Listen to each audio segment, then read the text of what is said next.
firstborn child is, for a father, I guess you could say it's a scary experience. You're suddenly, after living alone or living with your wife for all those years, you're now suddenly responsible for a young child. You have doubts about yourself, how you'll be as a parent, what influence you'll have on the child.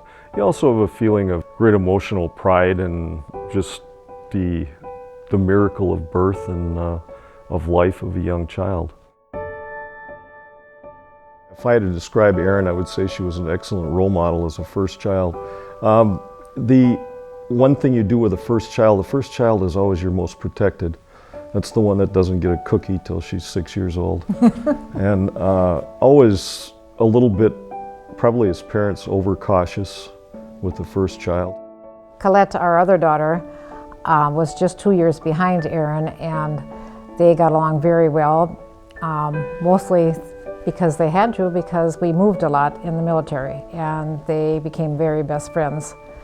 Caleb was born 4 years later, and he, to Erin, was her, 6 years difference, so he was her very younger brother.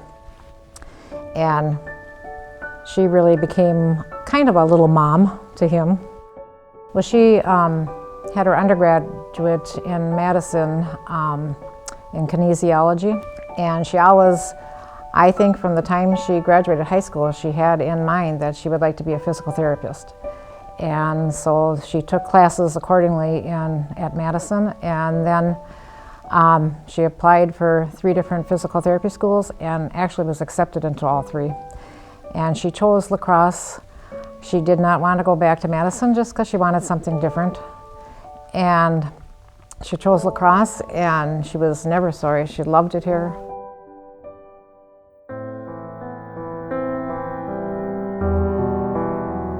Erin was a junior at the University of Wisconsin. She had, the previous year, she had trouble with an ear block when she flew.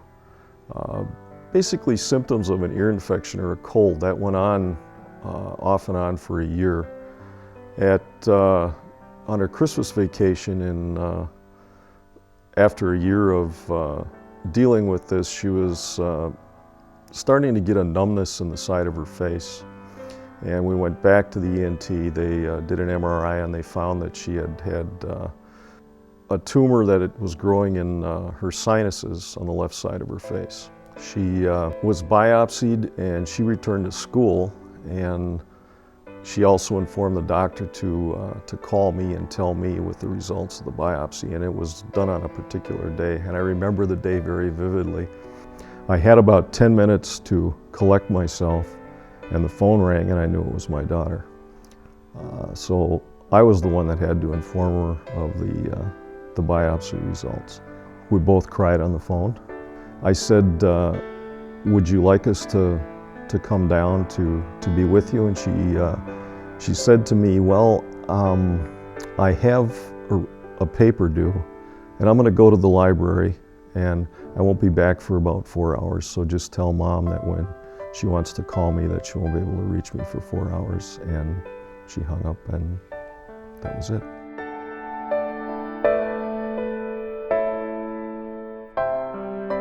It was very easy for Erin to make friends. When Erin started PT school, she started class 2.5 days late because of one of her surgeries and her radiations. And she started class with 2 black eyes and a bald head with 2 scars. And she walked into that classroom, she knew 1 person out of the 26 kids. And she got right into it, and when I was waiting for her in her apartment when she came back that afternoon and asked her how it went.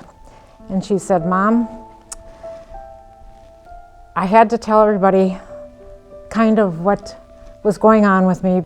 And because of her openness to her classmates, I think they bonded with her immediately. What I think made Erin unique was courage, perseverance.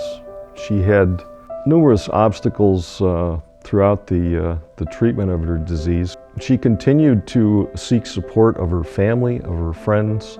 She showed great courage throughout the period and also a deep need to live independently and to make her own way. In the course of the 8-year period that we talk about, when she was diagnosed with the disease and till the end, there were numerous ups and downs in the treatment. A lot of successes and a lot of failures. And psychologically, for all of us, there were numerous ups and downs, including the other siblings and Marcia and I. The end of October, she had regained her strength. She slept a lot, and she was starting to improve. And by the middle of December, she went back, finished her finals, and was ready to start school again. When she finished the radiation, she sat down across the table from me and said, "Dad, what do I do now? What do you think?" And my interpretation of that question is, should I continue in school? And that was a really devastating question for me. And I told her, I said, all you can do is act like you're going to live forever. Go on and do what you're going to do before. Don't let this inhibit your choices or your direction in life, which is exactly what she did. I think of Erin on a daily basis, and probably the hardest thing for me is that I was unable to do anything to save her. My greatest regret. I think everyone leaves a legacy in what they in how they interact with other people, with their friends and their family. And she's been a great role model for everyone that she's touched. When I read the eulogy, first of all, it was something that I wanted to do. I wanted to make a statement about her life and what she meant to other people.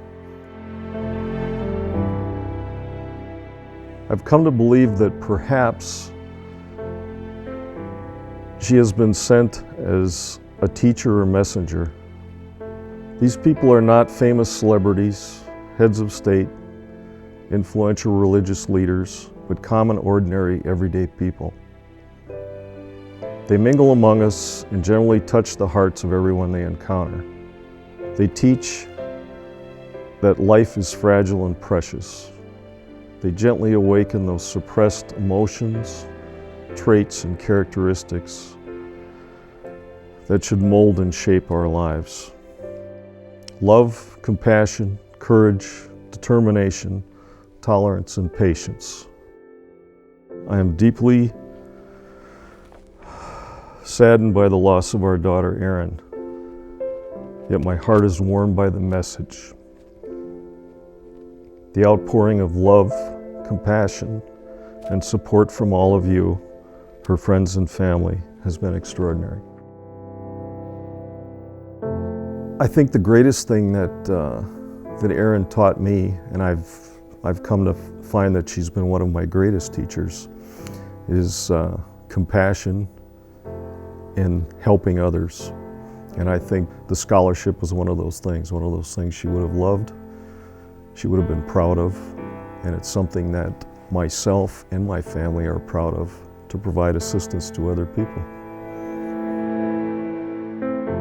After Erin died that summer in June, Roger and I were at the cabin, and I was just sitting outside reading a book, and a butterfly came and landed on my knee. And of course, at that time, I equated it with being Erin coming to tell me that she was okay. That butterfly sat there for 2 hours and I didn't dare move. And then it finally flew away, and I thought, from that day on, I've decided that I always wear a butterfly in Erin's name. Just to help to keep her on my mind, keep her in my heart, and in my prayers. Erin received a scholarship for physical therapy in her second year of school. It meant very much to her. We decided that this would be a good way to honor her memory and preserve her legacy.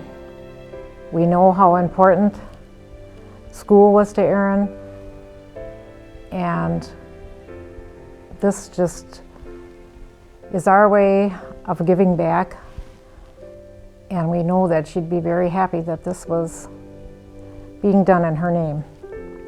It kind of reminds me of the butterfly that I always wear. It signifies that she is always with me and always will be.